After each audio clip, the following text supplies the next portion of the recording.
Sarah C. Bedford joins us from the Washington Examiner for our weekend review. I was going to talk to you about the fact the supplemental pass is going to the House, but first I got to ask you, what do you think of the odds that Speaker Johnson puts away the Mayorkas impeachment, sends her report over to Jim Jordan, and they quickly pass an article of impeachment and say the president is incompetent and the Senate needs to deal with that? What do you think are the odds of that happening, Sarah? Much higher after yesterday. I really think that not only is the Mayorkas impeachment going to be sort of tabled, but I also think the current line of inquiry for the impeachment inquiry in the House could also kind of be scuttled by this. I'm not sure how Republicans could pursue an investigation into Joe Biden being like the criminal mastermind behind an international business scheme just a few years ago, and also that he's mentally unfit to serve as president. We have strong evidence of that now. So I think that all of the lines of inquiry surrounding the business schemes that his son and brother engaged in when he was vice president are going to potentially be tabled here, because this is, a much more clear-cut and stronger case for challenging the president or removing the president. And the appropriate thing to do under the Constitution is to pass an article of impeachment, let the Senate figure it out.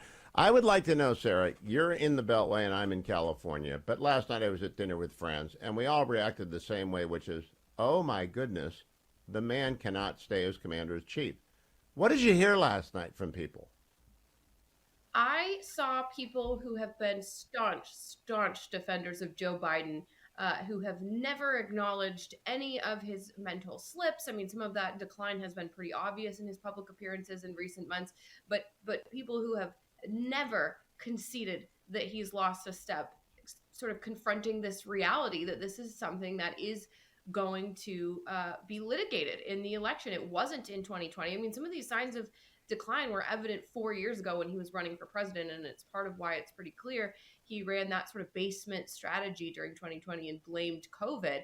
And now this tactic of keeping Biden hidden away from the public, not doing a Super Bowl interview, not doing a press conference when a foreign leader comes to the White House, as was the case today and over this weekend, those options, those choices are not going to be tenable for this White House anymore. But the reality is that they can't put Joe Biden out there because he's not capable of executing on a performance. I mean, look at last night. That should have been the performance of his life. The highest stakes public appearance that he's had in the past probably decade was last night to prove his mental fitness. And he still mixed up the names of countries and leaders. Yeah, let's play cut number 25 if we can.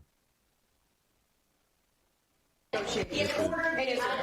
hostage negotiation. Look.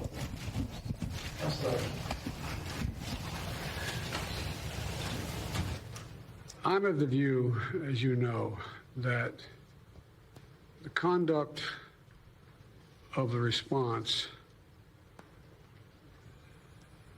in Gaza, in the Gaza Strip, has been over the top. I think that, as you know, initially, the president of Mexico, Sisi, did not want to open stop right up the there. gate. Most people focused on the president of Mexico, Sisi, which is obviously out there. He's not the president of Mexico. He's president of Egypt, for the benefit of the Steelers fans. But right before that, he said the conduct of Israel in Gaza has been over the top, which is a slam at our ally and admissible at the International Court of Justice. And no one has ever said that anywhere, even when Blinken said they've got to not dehumanize people, which is bad enough.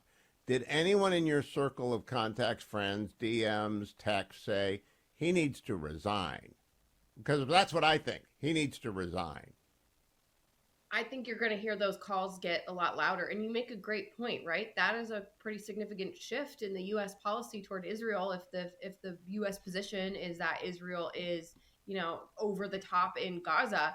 And I don't think that's the position of this White House. But to have a leader of the United States who says things like that, and it has to be attributed to him, that's just grandpa, to ignore him. What he says doesn't carry any weight because he doesn't really know what he's saying. I mean, that is not a tenable position for the commander-in-chief to just say things like that, and the White House have to write it off. And you make a really good point. That is arguably just as bad as mixing up names, is that he can just say things that are significant, that have significant foreign policy implications, and world leaders just aren't supposed to take him seriously. Yeah, I know that the International Court of Justice, I don't know if you follow that, They went and took out of context comments by Netanyahu, comments by Gallant, comments by Herzog, who's a non-political guy, and put them into their brief. Their brief will include, I think Israel's been over the top, right? It's just, he's dangerous. He's a dangerous commander-in-chief, Sarah. So how are you going to spend your day? Because it's going to be a wild day on Capitol Hill. Gosh, I mean, we are chasing down this 25th Amendment situation. I mean, I'm old enough to remember that just a few years ago when I was covering the Trump administration, Trump had a couple of flubs and there was 25th Amendment talk. There was demands that his doctor come out and give a press conference to clear him to be mentally fit to serve as president for far, far less. And I think those 25th Amendment conversations are going to get stronger now. Better that Speaker Johnson and Jim Jordan get together and they bring an article of impeachment. And they don't need to have hearings. Just the Her report, videotape of last night, vote one article, send it to the Senate, see what they do with it. Sarah C. Bedford on X at the Washington Examiner. Always a pleasure to see you.